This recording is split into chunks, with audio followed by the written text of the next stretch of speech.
You know what time of week it is, which means it's time for a little more you-know-what, starring a little more you-know-who.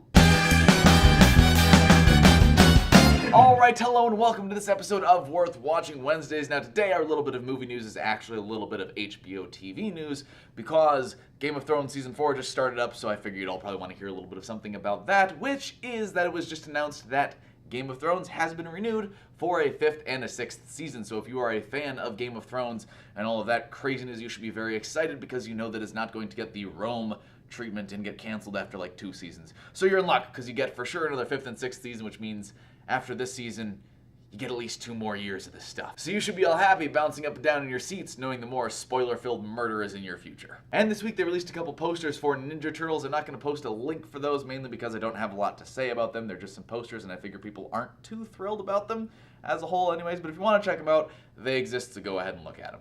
And for our movie review / recommendation of the week, this one is directed towards the guys who are trying to find a good movie to watch with their date on a movie night that their date will like because it has romantic overtones, but that the guys will also like because it's not per se a chick flick or a rom-com. And that movie is Crazy Stupid Love. This thing came out in 2011. It stars Steve Carrell and Ryan Gosling. Therefore, we have an actor in the movie for the guys and an actor in the movie for the girls. And you also have Emma Stone in the movie for the guys. And you also have Josh Groban in the movie for the girls, even though he plays a complete weirdo nerd in the movie. But anyways, the movie centers around a guy played by Steve Carell who goes through a divorce. And he's really sort of a sad sack. He's kind of halfway given up on life in general and just kind of moving along. He's sort of having this sort of minor midlife crisis. And after his divorce, he decides that he wants to try to prove it to himself that he's still got it, that he can still get a woman, and that he can still be a man. And so he starts going to bars trying to pick up women, and of course, being Steve Carell, does it very terribly, and so that's when Ryan Gosling, who in this movie plays just the ultimate player, the ultimate ladies' man, just the most despicable person you could ever meet, takes Steve Carell under his wing and tries to teach him how to be a ladies' man.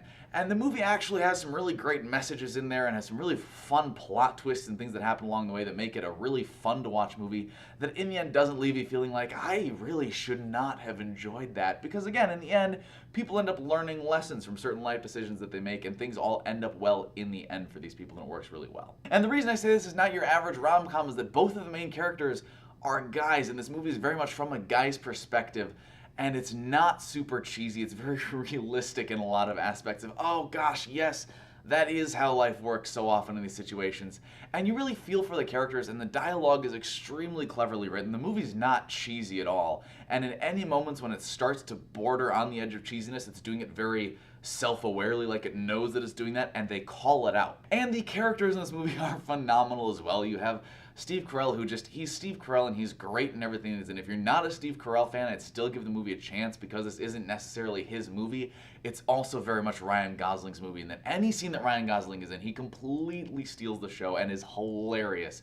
He has some of the best dialogue in the movie, the best lines, and his character is just riveting to watch. And from an artistic standpoint, the movie's shot really well. I believe it was shot on film, which is something a lot of movies, especially like comedies, aren't doing these days. And so you get to this really warm, rich look to the film, and the cinematography is excellent. There are things that are shot very poetically, very artistically, that just look phenomenal. And the movie, again, is really funny. And so to get a quality comedy with just a quality film made in a way that takes itself very seriously and feels very real world and just very elegant works really well and brings the movie up from being just sort of an average romantic comedy to being something that completely transcends sort of the boundaries of the genre. Alright, so I really like Crazy Stupid Love. I would give the movie an 8 out of 10 because again, I really enjoyed it. I went into it not expecting a lot at all and thinking I was going to hate it.